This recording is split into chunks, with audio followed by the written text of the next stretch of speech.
Hello everybody, the Lawn Gnome is here. BB-8, hold on!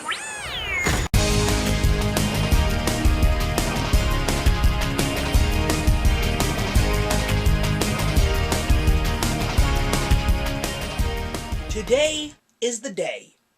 The day that we talk about that one little movie. That one film that everyone has been anticipating more than the second coming of Christ. The one movie that shattered opening box office day records.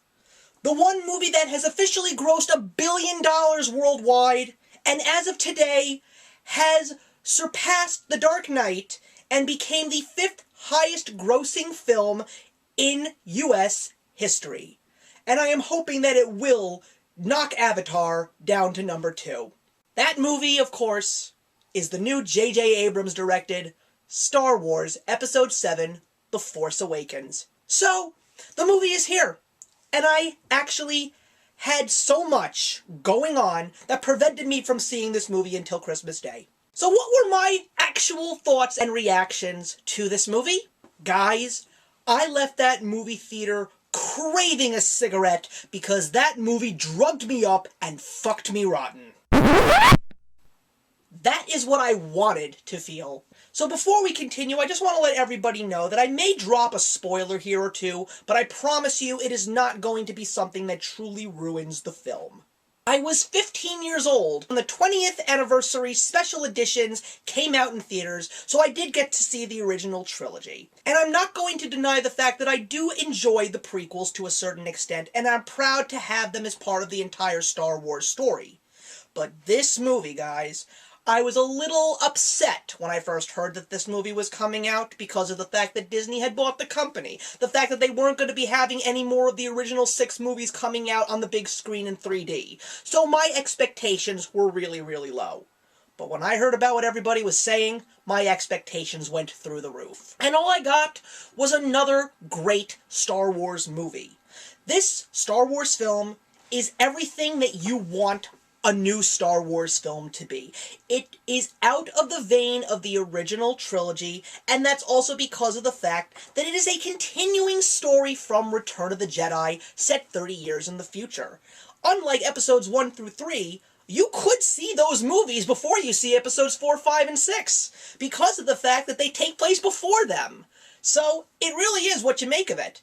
But episode 7, guys, you needed to have seen the original trilogy, and my goodness, it felt like it was from the original trilogy. I had fun with this movie. I really did.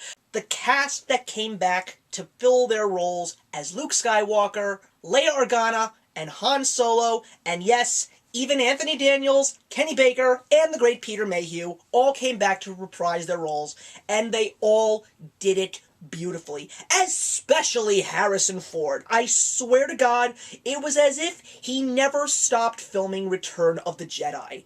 But, along with the old, you have to bring in the new, because the story is definitely interesting. It takes place 30 years in the future.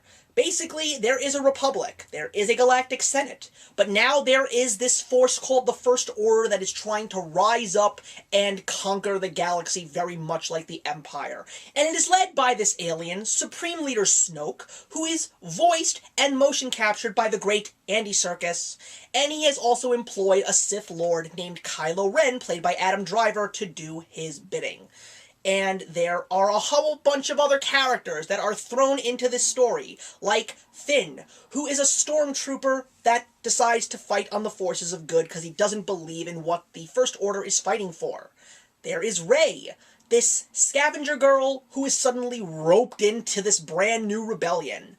And there are other characters like Poe Dameron, played by Oscar Isaac. And you've also got this brand new droid named BB-8, who is absolutely frickin' adorable. It's got all of those wonderful things you want in a Star Wars film.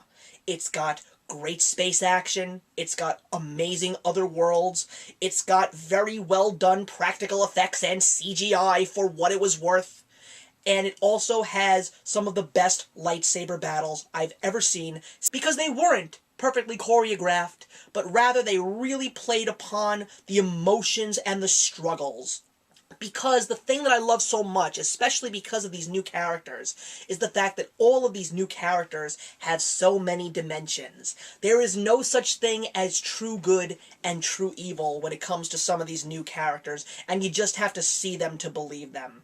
But each and every one of them has their role to play. There are some moments that just made you scream and cheer. There are some moments that you couldn't believe actually happened, and it felt like you were in 1977 watching some of those events unfold in the original Star Wars. And that brings me to the reason why I didn't feel that it was the perfect movie. It's because this new film plays on so many elements from Episode 4. And I don't want to go into any more of that because even though I'm sure there are some of you watching that have seen this movie maybe 6 times by now, have already seen it, and you know what's going to happen. But I also know for a fact that there are a lot of people that haven't seen it yet either. The score by John Williams is also something that is brought back, but at the same time, it's not older scores. It's actually new stuff that is brought into the fray, along with the classic Star Wars theme, little hints of the Imperial March, etc., etc. The other thing that I kind of feel that it lacks is the fact that there were some characters in that movie that didn't get the character development that they deserved because of the fact that the movie felt very, very rushed. It was fast-paced, everything still made sense, and there wasn't anything that I truly disliked about the film, but it was just that I felt there could have been more done with everything to truly make it that perfect Star Wars film that I so sorely wanted. But is this a movie that is worth seeing on the big screen? If you don't see this movie on the big screen, just shoot yourself in the head. That's all that I'm going to say. Because you haven't lived life if you have never seen a Star Wars movie on the big screen. I want to see this movie again, and I am going to do my darndest to make sure that I see it at least 2 times in theaters. Is this a movie that I want to buy on DVD? Absolutely. No doubt in my mind. I cannot wait for Episode 8 to come out. I am very curious to see how Rian Johnson is going to direct this film, and I am very excited to see where all of these brand new characters' stories are going to go by the time we get to the end of this brand new chapter in the Star Wars saga. So Star Wars Episode 7, The Force Awakens, gets 3.5 stars from me. And I appreciate the fact that you all watched today. I'm so glad that I got to see Star Wars finally, because now I can finally watch all of your reviews and talk to everybody about the movie and tell them what I liked or didn't like. And I am so excited to see what the new movie is going to be called. And I'm even more excited to see more of these brand new Star Wars anthology movies come out as the years go forward. I am glad about the fact that I don't have to wait 3 years. Rather, I only get to wait 2 years. But Star Wars is going to be a huge part of my pop culture life in the next few years because Star Wars is rushing through my veins right now, and I have so many great Star Wars themed ideas that will be coming to my show in the next few years. But for now, I will see you guys in the next one. I appreciate the fact that you came to watch. Please put your comments in the box below, and let's please have a discussion on this Star Wars movie, because I have not had many conversations as of yet, because I was unfortunately late to the party. Unwillingly late to the party. I'll see you in the next one. Actions speak louder than words.